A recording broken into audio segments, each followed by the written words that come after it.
Welcome to Suffering to Sovereignty. This podcast explores how unresolved trauma shapes our nervous systems and, in turn, how we lead, communicate, and perform in high responsibility roles. Let me begin by setting a clear frame for this space. These conversations are not therapy. They are structured dialogues designed to increase awareness, restore executive function, and bring compassion to patterns that often go unseen in accomplished professionals. You are always in choice here. What you share, how deeply you engage, and when you pause. My intention is not to fix or diagnose. It is to help illuminate how nervous system conditioning influences behavior, decision making, and relational dynamics. If something in these conversations resonates with you, that does not mean something is wrong with you. It means your system adapted intelligently to your past experiences. Awareness is where sovereignty begins.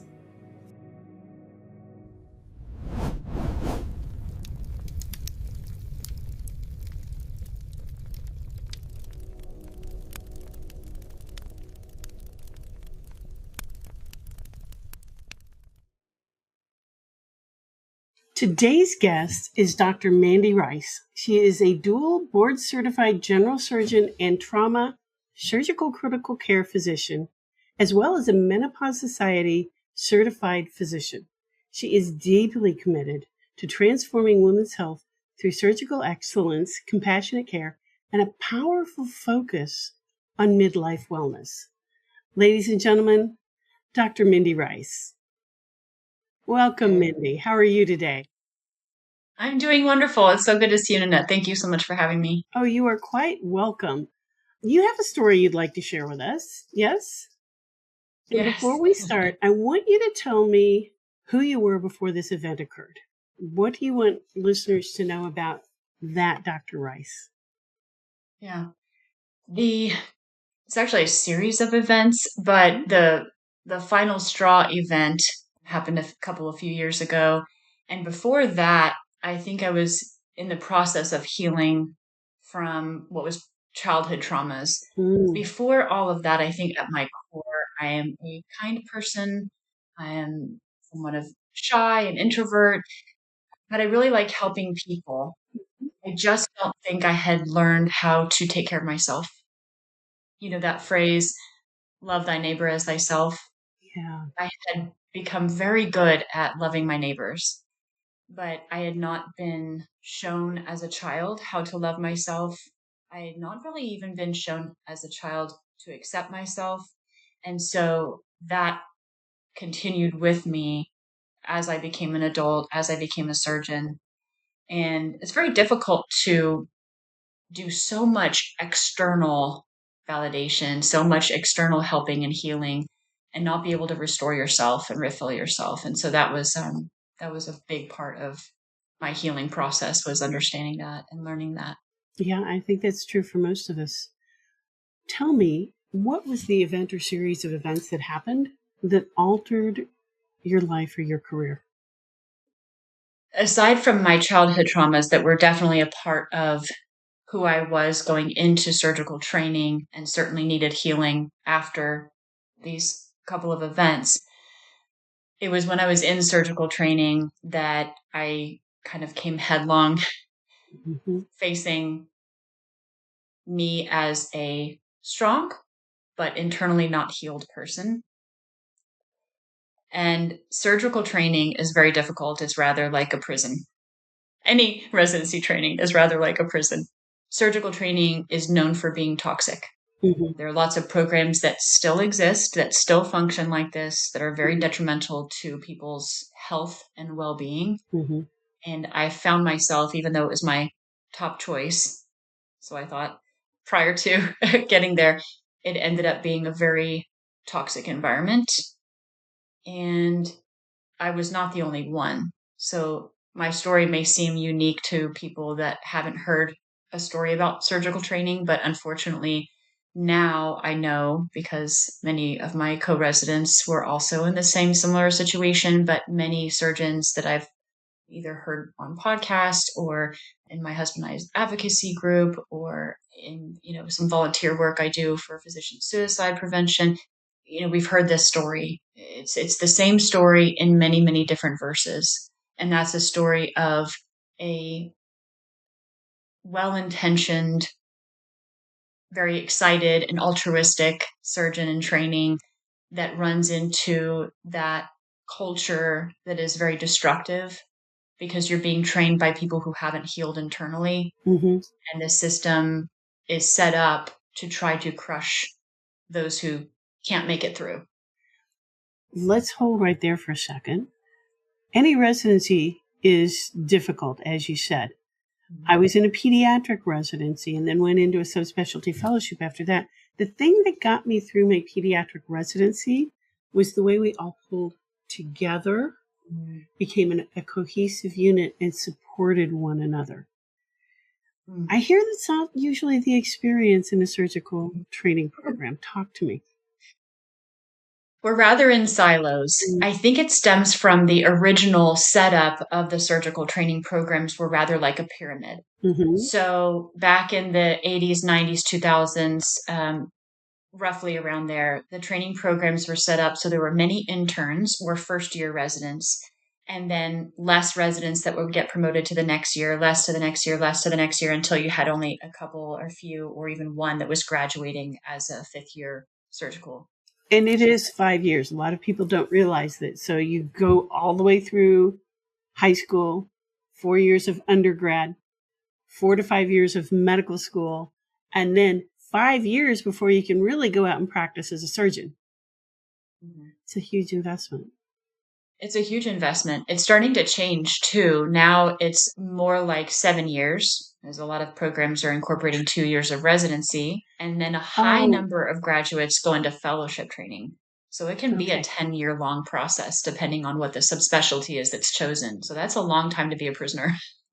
And what is the cost of that for the people in our audience who are not in medicine but maybe in healthcare? What is the cost to an individual and to your family of going through an intensive program like that for that many years? It's a cost that is not just financial, because you are getting paid a pittance. If you look at the hours worked versus what you're paid, it's about a minimum. Well, I say minimum wage. You're getting a few bucks an hour, essentially. It's less. Yeah, much less. Yeah, way less than, it's like the old minimum wage. Yeah. And even so if we don't it's about a few bucks an hour. Even if we don't take your hours into account, you're being paid below poverty level. Right. Right. And that's just the financial aspect. Mm-hmm. To add on to that financial aspect is that many times going into residency training, we already have a couple of $100,000 of debt for our schooling. And so that weighs heavy over our head. Now, yes, we can defer it most of the time during our residency training, but that's still hanging over our head quite heavily. Beyond the financial cost, the mental and physical cost is very real and not often talked about. The physical cost is that essentially, this is my experience, for about that 10-year process of getting through all of the surgical training and fellowship and all of that, and then gap year, which we'll talk about, I was not choosing or able to focus on my physical health. Sorry, my little headphone keeps wanting to pop out of my little ear. So I essentially put a pause button on my health for a decade. Yeah. That's a very difficult time in a woman's life to put a pause, because we know that as women transition through their reproductive into their non-reproductive years, there's a great loss of muscle mass, bone mineral density. We have a lot of greater sleep needs, all these things that happen as these hormonal changes start to happen. Yeah. That's when I was in training. I was second career. So I was in training in my late 30s and early 40s. And it was a huge factor for me from a physical and mental strength, or rather lack thereof. And lifelong consequences. Absolutely. People Absolutely. look at what we do and they think, oh, you're getting plenty of steps in. You must be in great shape. You have great cardio. Yeah, no. We're losing. No dedicated. Right. Yeah, we're losing weight training. Mm-hmm. We're losing flexibility in our back. Well, all over, but yeah, legs and back particularly. And it's not healthy. No, no. And the nutrition. Let's just talk about the nutrition. You can't even call it nutrition in the hospital setting. Mhm, It's the worst food. No one would ever pay for it if it was not in the hospital setting. I mean, I know there are some really great bougie hospitals out there that do a good job with registered dietitians and formulating healthy diets, but by and large, these are awful foods that we're getting exposed to that we have. And it's very easy because we get it free. mhm. You know, it's part of our Yeah. residency program. You get this food free a lot of times, but the choices are terrible. And so then you're not getting food as fuel. You're getting, very inflammatory foods, over Mhm, fat, over salt. So, and, whether or not you're getting enough water, a lot of it has to be driven by yourself. You have to be very tenacious about meal prepping, paying attention to nutrition, hydration, adequate, times to use the restroom oh, yeah, for urination, for yeah, defecation. I mean, these are yeah. huge aspects of You feel someone's guilty for quality taking of the time life. off to do just that. At what point what happened that made you say, "I just can't keep doing this anymore?" Actually, I never said that. Okay. It was actually an external force. I was so hell bent, and I did all of my residency training. I did all of my fellowship training. I'm Mhm, still a practicing surgeon. The cost in there, about 4 years in, was that I ran headlong into a very, very toxic person who had a lot of power over me in my residency program. mhm, And that person put a lot of pressure on the system to try and stifle me to where I wasn't able to finish residency and wasn't able to finish and become a board certified, fellowship trained trauma surgeon. And so fighting that was one of the bigger crises of my life. And I was not the only one. There were many people in that residency program that this person was successful in having fired or kicked out of that program. They had to do a different program that was not their first choice. I mean, different subspecialty, like they were never yes, surgeons. right. Yes, very, very traumatizing to these residents. And, you're stuck. That's why I call it prison because you don't have control over your environment. You have to be at this place at this time. You cannot make decisions for yourself, and your future is in these people's hands. So you enter residency saying that, oh yeah, I was a categorical surgical resident. I was going to be there for 5 years. The reality is they put your name on the docket in their mind and in their meetings every single year. You don't know that until it's too late, but you are constantly being put on that docket for potential ousting. And so there's no security. And There's no when you security. leave residency, there's no security. The same thing can happen in your real job at your first clinic, your first hospital, your second, third, fourth. Yeah. This is the toxic part that we don't talk about very often. And I think the lay person would be very surprised to see how awful it is to go through training to be the surgeon that's then going to have your life in their hands. Yeah. If I were a layperson, I would want that surgeon to be so well trained and so Hmm. peaceful Hmm. and so self-actualized and so in tune with their heart, mind, and body that they were a well person when they took me to For you surgery. to even say these words says a lot about how far you've come with your healing. Yeah, 100%. Yeah.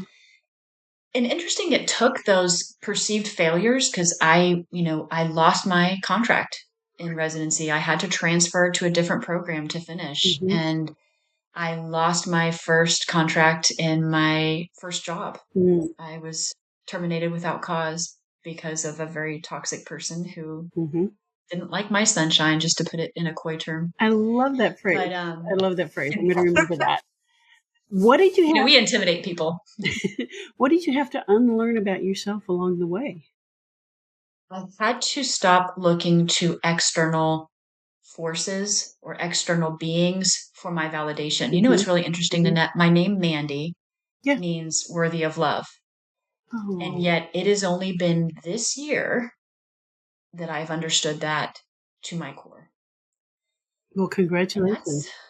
thank you. Yeah. That is a tragedy that someone who is as accomplished as I am Interesting that I can even say that now and feel good about And it, not believe it. icky. And believe it to your core. Yeah, Yes. yeah, Yes. yeah. To be as accomplished as I am and to be as content and happy, to be able to say, I now am able to love myself because I feel strongly that I was created from love, Mhm. and put here for a very specific reason to be able to help others. And that comes from stemming from a very strong source of love. Oh, You can't be wonderful. empty and give. Yeah. Oh, yeah. And so often we're expected to. Now, you mentioned, is it okay if I put on my coaching hat for a minute? Oh, love to. You Thank you. mentioned something earlier about this reflecting back to early childhood trauma and what you went through. And I want our audience to understand something, that those things that happen in the first 7 years of our lives, they shape how our brain works. They shape how we respond to everything around us. So if we're in fight, flight, fawn, or freeze much of our childhood, if we're constantly worried about staying safe, that stays with us. And we go into med school and residency and all these things looking for who's going to put a knife in our back. So when these triggers come, you resort back to those emotions, those feelings, those behaviors, and they don't serve you well as a surgeon. They don't serve you well as an adult. They don't.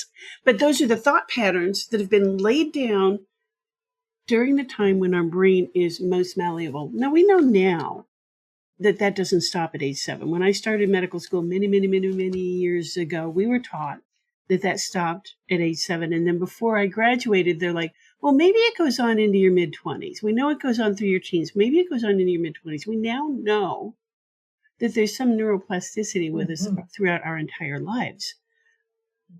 But rewriting those pathways doesn't happen by chance. It takes a lot of work.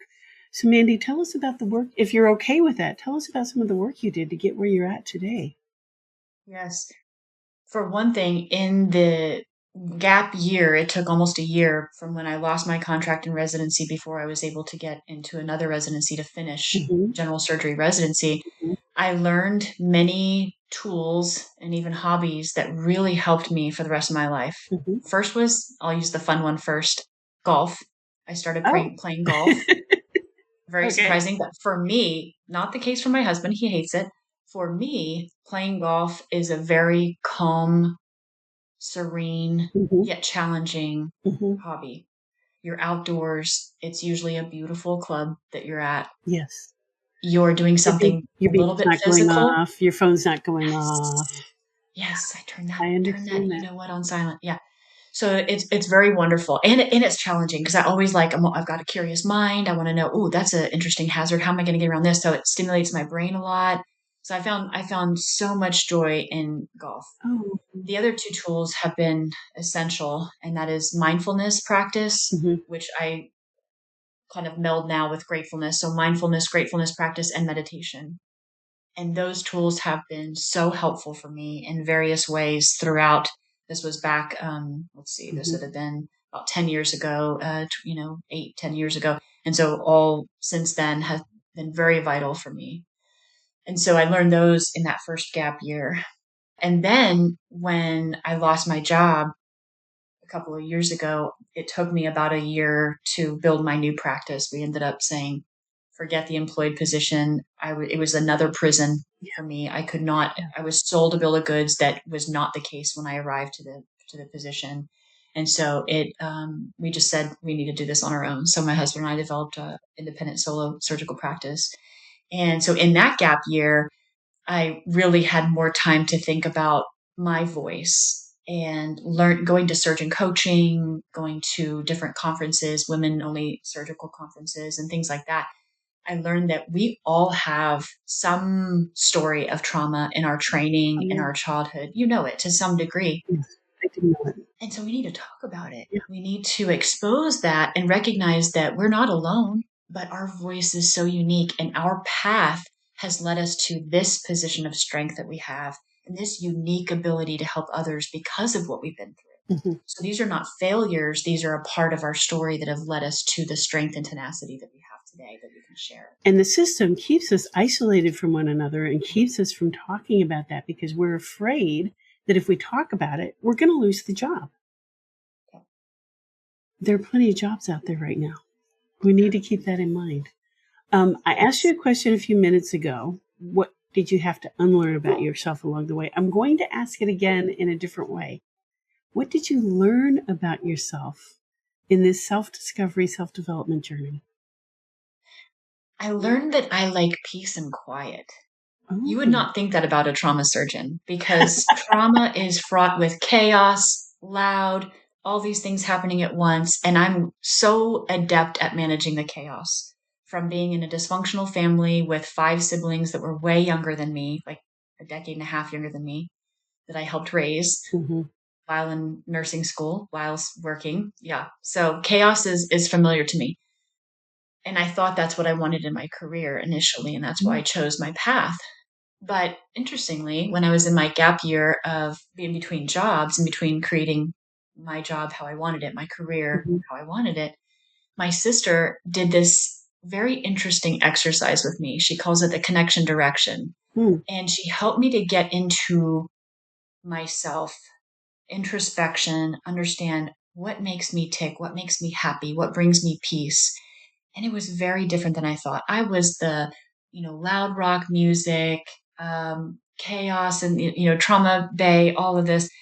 And what really makes me peaceful and joyful is waking up early in the morning before the sunrise, having a cup of coffee, feeding my puppies, looking out at the trees in my yard, giving thankfulness, Mhm. doing a gratefulness Mhm. practice. Yeah. This is what is my I due can north. This feel is the what keeps me joy. grounded. Yes. I It's, can it's feel it. amazing. And then I'm out of my amygdala, my fear based, my memory of all the fears and the traumas, Mhm. and I'm in my prefrontal cortex. I'm Oh, in my good. creative space. I'm the CEO of my life. In the I'm executive building function and growing. space. Yes. Excellent. So now, how do you respond differently today when life presents similar issues? Huh. So I had an interesting challenge. We had a crisis of sorts with a bunch of extended family members Mhm. around the Christmas time, and there was another layer of my healing that was needed. And in that difficulty with the family, I realized that I was getting triggered again, even though it was less. But it was like there was one more piece I was missing, and that is the healing of the childhood trauma part. That is actually going back, not just the healing of the trauma from losing my job and, transitioning my career and all this, but Yeah. way back when I was a kid, way back when I was harmed. And that little girl needed help working through that difficulty. Oh, it's made me cry again. It's okay. So that was the missing piece about 6, 7 months ago is actually doing somatic experience therapy with a therapist. Mhm. I went to a therapist Mhm. and I see her every month now. And she is amazing at helping me walk through these different things in my life and being able to be in tune with my body and feel Mhm. how my body's responding to even going back to those memories Yeah. and then helping my body, my mind, my spirit to feel comfortable with who I am now and let that part heal. And I have kind of an image of an armoire full of clothing and I'm pulling out each piece of clothing and determining, do I want this? Do I need it? Can I Yeah. gift it away to Goodwill, or is it important to me and do I need to keep it? And in walking through these different childhood traumas and different experiences in my life, I've realized that I don't have to go through each single one. Once I've healed some of the big scars, those pieces are just flying out of the armoire and I don't even Yeah. care about them Yeah. half the time because I've healed that and I've learned that lesson and I've been able to grow and create space for me to flourish. And that's been very interesting. That's wonderful. I'm so glad to hear that. Thank you. Yeah. You learn to hold space for your inner child. Yeah. Yeah. Took a Huge. lot of work. It does. It does. But at the same time, I think it's really important for our audience to know that it can be done. It's not overwhelming. It can be No. done. And once you get yourself over to the other side, it's a whole different life. I would never go back and not do it. I would never go back and not do it. I felt very overwhelmed that if I had to go to therapy, Uh-huh. go to therapy, it just sounds so big. I thought I would have to sit down and rehash verbally my whole life story. And that's not what she does with me. She takes me through where I am now, what I'm experiencing, Mhm. anything that comes up, and then we take it like, okay, this is a project. We work on this project, we move through. And what I didn't realize is that project based healing Oh, yeah. is already tools in place for anything that comes new. You're already healed. You already can move through those things so much easier because you have that resilience now. And you learn the tools. You learn the tools that you need, and you learn how to apply them to a new project. And Valuable. that is so incredibly empowering. That's what I do with my clients. Yeah, we do project based. And Love it. yeah, it also gives you an end point Mhm. and helps define what it is that you're working on. Honestly, Annette, I don't see how it's not essential for every adult because all of us have something in our past that was difficult. Hmm. Whether you were a very privileged, very, supported child or not, there's something in everybody's story that was challenging. And if we don't learn these tools when we're an adult and we can't process that, we're never going to get to that really, truly self actualized, truly happy, healthy adult, in our older years. And I want to live healthfully Oh, yeah. into my elderly years. And I want my mental health to be good. Yes, yes. I don't Yes. want dementia. I don't want chronic diseases, I don't want but that's work that anxiety I and have to do. depression. Yeah, all of that. No, no, yeah. That's work Yeah. that we have to do now through what we know, and especially in the healthcare space, we see it everywhere. Just walk through a hospital and you'll know that there's a lot of people hurting. Hmm. And I'm not even talking about the patients, No, I'm talking about yes, the staff. yes. Yeah. What message do you hope our listeners take away from your story? You deserve to have a happy, healthy life. And if you don't find that it's coming from within, I invite you to seek help through a coach, a therapist, someone that you trust, because you absolutely deserve Hmm. that quality of life. Outstanding. You have a book that's coming out soon. Tell us what Yes, your book's yes. about. So the book is called Four Walls Broken, and it kind of goes through my journey, starting with some of these big crises back in childhood and in training and in the beginning of my career. Hmm. And it helps me to walk through these things, but I'm hoping that it helps others to show that, all of our experiences, although they're unique, they're not special. They're just each person's individual story and that we all have one, and how we can then turn those difficulties into part of our story that makes us the advocate, the helper, the support. And do you have a gift for our audience? I do. I would love to have you email us or send us an email through my directintegrativehealth.com website. So that's my women's health clinic website. And at the top corner on the right, there's a page called the Vent Corner. It's a unique place where people will put their stories in about how doctors didn't listen to them, things that they've been told before that you would be very surprised that a physician has told a patient. But there's a text box at the bottom, and if you Mhm. put your email in there, I'd like to send you our monthly newsletter, which has education pieces, things that we're doing, events in the women's health space. But then also, I'll put you down if you're one of the first 10 people to respond. I'll put you down for a free copy of my book when it comes out later this year. Oh, that's fantastic. That is wonderful. Mandy, thank you very much. This has been an incredible interview, and I have thoroughly enjoyed speaking with you today. Thank you so much for having me. I really enjoyed, and I love the extra coaching session in there. So thank you for that. Certainly. You're welcome. As we close, I want to thank my guests for their honesty and their courage in sharing this conversation. These conversations matter because what we do not name, we carry. And what we carry silently often shows up in our bodies, our relationships, and our leadership in ways we never intended. If today's episode stirred something in you, I invite you to pause before moving on with your day. Notice what your body registered. Notice what feels familiar without trying to fix or explain. Awareness is not the end of the work. It is the beginning of choice. If you would like support continuing this conversation, I have linked a free nervous system awareness guide in the show notes.